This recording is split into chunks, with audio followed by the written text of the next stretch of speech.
शहडोल जिले के ग्राम भुईबांध में सरकारी जमीन पर फर्जीवाड़ा कर उसे हड़पने और बेचने का एक गंभीर मामला सामने आया है। मेसर्स स्वास्तिक बिल्डर्स और भूमाफिया गठजोड़ ने मिलकर करोड़ों की सरकारी जमीन पर कब्जा कर उसे बेच डाला। मामले में कोतवाली थाना अंतर्गत अपराध क्रमांक 136/2017 दर्ज किया गया था, लेकिन पुलिस ने इसे महज खानापूर्ति कर क्लोजर रिपोर्ट दाखिल कर दबाने की कोशिश की। हालांकि अदालत ने पुलिस की लापरवाही पर कड़ी नाराजगी जताते हुए क्लोजर रिपोर्ट को खारिज कर दिया और स्पष्ट आदेश दिया कि मूल दस्तावेजों का ठीक से अध्ययन नहीं किया गया है, न ही संलग्न अभिलेखों की ठीक से जांच की गई है। अदालत ने इस मामले में पुनः जांच कर विस्तृत रिपोर्ट प्रस्तुत करने के निर्देश दिए गए। जी बताएं, क्या है मतलब पूरा ये मामले को लेकर? ये जो एक सरकारी जमीन थी ग्राम भोईबांध में शहडोल जिले की, उस जमीन को यहाँ पे 58-59 में एक किशोरी लाल सरावगी करके व्यक्ति थे।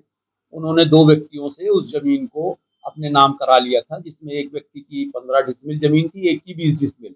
लेकिन सन 78 में किशोरी लाल के करिंदों ने शहडोल में उस जमीन में 65 डिसमिल जमीन और जोड़ के 1 एकड़ का पट्टा बनवा लिया और उस 1 एकड़ जमीन को सन 2012 में यहाँ के राजस्व अधिकारियों ने कुछ शहडोल के भूमाफियाओं के साथ मिलकर एक किशोरी लाल का तथाकथित पुत्र पैदा किया, जिसका नाम महेंद्र कुमार सरावगी हुआ।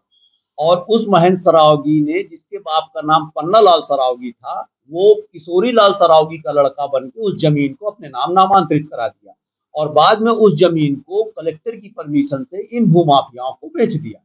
तो वो गलत नामांतरण था। एक किसी दूसरे व्यक्ति की जमीन किसी दूसरे व्यक्ति के नाम स्थानांतरित हो गई, नामांतरित कर दी गई।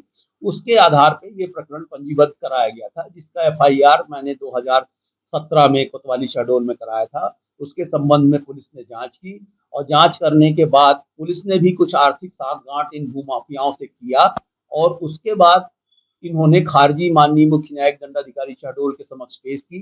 तत्कालीन CGM संतोष कोल ने उस खारजी को निरस्त करते हुए पुनः विवेचना के लिए कहा, लेकिन यहाँ की पुलिस ने फिर से उन्हीं भूमाफियाओं से मिलकर पुनः दोबारा खारजी यहाँ कोर्ट में प्रस्तुत की, जिसको अभी हमारे तत्कालीन मुख्य न्यायिक दंडाधिकारी CGM राजेंद्र सिंह ने उस खारजी को फिर से खारिज कर दिया और ये कहा कि सभी मूल दस्तावेज जब्त किए जाएं और इन आरोपियों के विरुद्ध कानूनी कार्रवाई करते हुए विधिवत न्यायालय में चालान प्रस्तुत किया जाए।